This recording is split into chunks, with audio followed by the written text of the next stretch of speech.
So you've bought iRacing, gotten beyond the rookie series, and now you're looking to purchase your first tracks so you can get out and race at new and exciting circuits. Well then, this video is perfect for you, as today I'll be going over the 17 tracks I own, ranking them from worst to best, or my least favorite to favorite, and giving you my reasons why. Please do keep in mind this is all purely my perspective, and this order may differ for other people. I'll also try to mention whether a track is easy or hard for beginners, and also again why. But now without further ado, let's jump straight into track 17. Just for the record, don't think because I ranked these lower that I'm saying don't buy these tracks. I'm purely letting you know from my experiences and how I found them, so you can try and make an educated decision when it comes to spending money on the service. But anyway, Canadian Tire Motorsports Park. If I'm being completely honest, I probably wouldn't have bought this track if it weren't for one reason, and that was because I was planning to do an endurance race here. In the end, I didn't even do the race, so I kind of wasted my money, but since then I have done a little bit of practice around here. Never a race, but some practice sessions, and here's what I found. For me, it's a little bit tight, especially if racing larger, quicker cars. The track is short and there aren't many heavy braking zones. There are quite a few blind corners, and in all, for me, personally, I've never really managed to get to grips with the circuit. Now that leads us perfectly into number 16. Sebring is incredibly popular, and that's why I bought the track.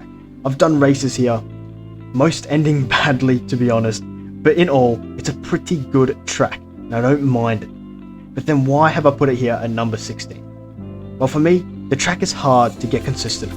The first corner has no definitive braking point or line to take, and of course, this won't matter once you do enough practice. Remember, this is from my experience and opinions. I could probably have put Sebring higher, but just thinking back, I don't think I've ever really had an enjoyable racer. And to add on to that, it is not very beginner friendly. I think you need to be at least at the intermediate level of your racing to have fun and make the most of Sebring. Now, the legendary Bathurst. Mount Panorama. An iconic track on iRacing, not only because of its prestige, but also because of its infamous reputation, carnage, especially at lower splits. That is pretty much the reason I put it at 15. It's a graveyard for safety rating, especially if you aren't starting near the front.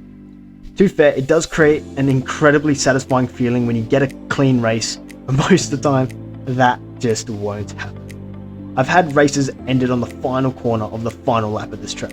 I've had races ruined in the mountain section of the first lap. It's happened everywhere, and that's why I've put it number 15. But on another note, hot lapping around Bathurst is a really good challenge and heaps of fun, seeing what limits you can push and conquer. So if that's more for you, if those hot laps are more for you, then definitely get Bathurst. The one track on the list that I've actually been to in real life, Phillip Island. It's small, decently tight, and filled with sweepers, and yet I've had so much fun here. High downforce, slower cars such as the F4 car are perfect around here, and I've had some of my best battles on iRacing here. Even in the Super Formula Light, it is good. I've never raced here in a sports car, but if you're more of a Formula driver, then get Phillip Island. It doesn't take too long to learn, and does have some heavy braking zones so that you can test and improve all your racing skills. So definitely, if you have all the tracks I'm about to list above this, then why not get Phillip Island? Number 13, Road Atlanta. This is definitely going to be a bit of a debated track, a bit controversial. Road Atlanta, like Sebring, is incredibly popular and was one of the first tracks I bought. I've done heaps of races here in the slower MX-5s, quick F4 cars, GT4s, GT3s, and even GR86s. And it is good, don't get me wrong. But I just find that generally you get stuck in a train. It's hard to overtake other than the chicane towards the end. The first couple sectors are tight and can cause accidents easily. Hence, it isn't my favourite, but I still highly recommend this track. It's not too hard to learn, and again, can be a lot of fun. Now, Interlagos is a weird one, because I've only ever actually done one race here. And to be honest, I wouldn't even call it a full race. I binned it on my own on the first lap and spent the rest of the race stuck as a backlog. but when practicing I found it super fun. I thought it was pretty easy to learn, especially in the GT4, which is what I was driving at the time. And the racing seemed pretty decent. People weren't sending dive bombs too miraculously, and it was pretty okay. Although it is pretty hard to overtake, I must say. But Interlagos is definitely one to buy if you have nothing else to get. Suzuka. What a track. Another one that is pretty hard to overtake around, but can bring some close, intense battle. I recently had a GT4 race around here in my Road to Pro series, and it was pretty darn successful. It's hard to have race any crashes as the track is quite forgiving, but one part that brings the track down, especially for beginners, is the first sector. Continuous S-bends. These are tough for beginners who are getting to grips with racing, as one slight mishap, one slight wrong line, and you'll be off the line for the rest of the sector, or you'll have to slow dramatically just to get back up. But in saying this, it is still a great track and can bring some great racing, so I highly recommend it. But now we are into our top 10, and in that bottom spot I have Hockenheim. What a track. I really like it. It was my first ever race around here not so long ago, and I wasn't even on iRacing, but instead on Racing, and it is actually one of my first videos on the channel. All the way down the bottom you'll find it's probably the second or third, or both even, of those videos, so go check them out if you want to see that. But honestly, the iRacing experience of Hockenheim is really good. I've done multiple races here, mostly in Formula Cars, but also a bit in the LMP2. It's a fun track that entices close battling and can at times create chaos. The races I've done, I've thoroughly enjoyed. The sectors and corners flow nicely and teach you lots of good habits about running over curbs and carrying speed into corners. Definitely a must buy, as there are sometimes even endurance events held. Another iconic, masterful circuit, Le Mans. It's long, but it's good. I love driving here. The mixture of public roads with permanent circuit tarmac is so satisfying. It can create a lot of fun. I haven't had too much experience around here. I haven't even done a race, but I have spent some practice sessions, and I've always enjoyed it. And of course, its prestige is unmatchable. So I highly recommend Le Mans if you have nothing else to get. Now number 8, Monza. Now I don't think there's a single person who's into racing and sim racing that doesn't want to drive at Monza. The iconic racing track is home to almost all pro level racing series, and boy is it good. It's short, fast, and gives some great battles. But do be warned, it can be pretty tough to overtake, and some of the chicanes can be pretty deadly. But again, you can't possibly do sim racing without being at Monza. Now for number 7, we have the Red Bull Ring, another Formula 1 circuit, and this is one of my personal favourites. I've always loved it around on the F1 games, and honestly, iRacing doesn't disappoint. It's a flowing, clean circuit with some heavy braking zones for some crazy dive bombs, especially turn 2 at the top of the hill. But what else could you possibly want? It's also pretty beginner friendly, although some of the off tracks can get a bit tedious, so just keep clear of those. But now moving on to number 6, we have Daytona. Daytona is up here at number 6, not only because it's a genuinely fun track to race at, but also because of its value for money.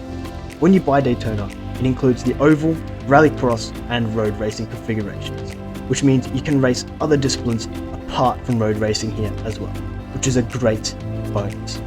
But even still, the road layout is quite fun and can bring some great racing. It's popular in the IMSA and GT3 classes also, so you're guaranteed to have it on the calendar each season. Now we're into our top 5 as we near the end of this video. And for that 5th spot, we have Watkins Glen, an absolute classic.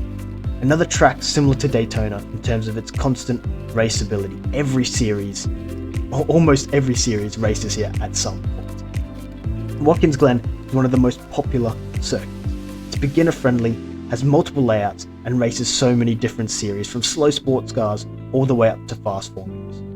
It's a fun circuit, and I have had heaps of fun experiences around it. It also hosts the 6 Hours of Glen annually, which is a great event to get involved in if you have the time. Now for number 4, what else other than Spa Francorchamps?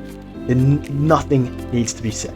Spa is an icon in motorsport, and so many people love racing around it. It's decently long, but not too long. Has lots of different kinds of corners and can provide some of the most incredible racing. But also, it can be carnage, especially on iRacing, and trust me, I know. It's a great track to help beginners learn trail braking as well, since this greatly rewards you for it in terms of lap times. So Spa is definitely 100% a must buy on iRacing, even for beginners. Now at number 3, the first of the podium places, we have Imola. Definitely not one that too many people would put this high, but it is by far my favourite F1 circuit on iRacing. But not only is it good for high-speed Formula cars, but also slower GR86s or anything in between. I found that the races here aren't too chaotic, which is pretty surprising, especially in high splits. It is good. And again, it provides some good intense racing. Now for number 2, you guys might have guessed by now, the one track that you haven't seen that you would assume would be here, the Nürburgring, or combined, either way. This is by far the one track everyone must buy on iRacing. The experience you get from putting your foot to the floor through quick downhill S-bends or undulating track, it is surreal, and by far the most rewarding track when you get it right. But of course, it comes with a cost. In most races I've done, I have found it very hard to actually complete the race. If someone crashes in front of you, it is so difficult to avoid or get around. To add onto that, the laps are so long. It can get a bit tedious at times. But with the inclusion of the Grand Prix circuit and combined versions, this is definitely a must buy. Now last, but most definitely not least, my number 1 track on this list. I think some of you may agree with it, maybe you wouldn't put it as high as I have, but this track is Road America. It is amazing in my opinion. It has heavy braking zones mixed with sweepers and mid-speed corners.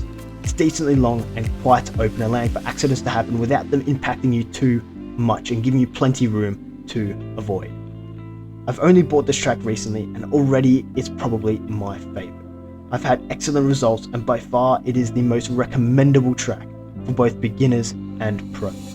It is always raced at every season by multiple series, and out of all the tracks I own, there is not one I'd recommend more. But now those are the tracks I own and how I would rank them, based purely on my experiences and opinions alone. If you disagree, comment down below how you would have ordered them, and if you're interested in getting some but want to know what it's like to race around them first, then feel free to head over to my channel and have a scroll through my videos, as I can almost guarantee I have done a race video of each of these tracks at least once. Now I hope you guys have enjoyed, and if you did, make sure you go down below, hit the like button, subscribe, and I'll catch you guys in Germany for the next episode of my Road to Pro series in the GT.